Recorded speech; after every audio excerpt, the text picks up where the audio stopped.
Tonight, Nebraska voters had the chance to sign petitions to get different issues on the ballot. One of those issues deals with a recently passed law which would give funds to low-income students who want to attend private schools in the Cornhusker State.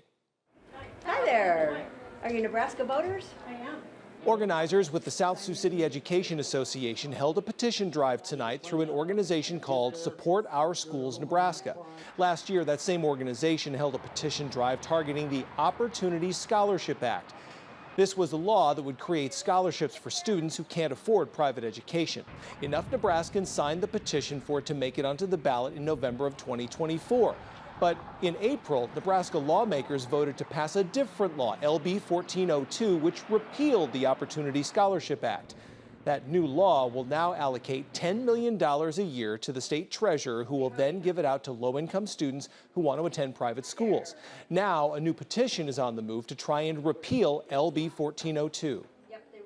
We need to let our legislators know that we have a voice and we expect them to listen to us. We vote them into office. They should be talking to us and listening to us and not putting laws in place around the back of, they went around our backs, basically. We put this issue on the ballot so everybody had a voice, and they took our voice away. 700 verified signatures are needed from Dakota County. The deadline to get those signatures is July 17th. If the state of Nebraska gets enough signatures statewide before the deadline, the issue will go on the November general election ballot.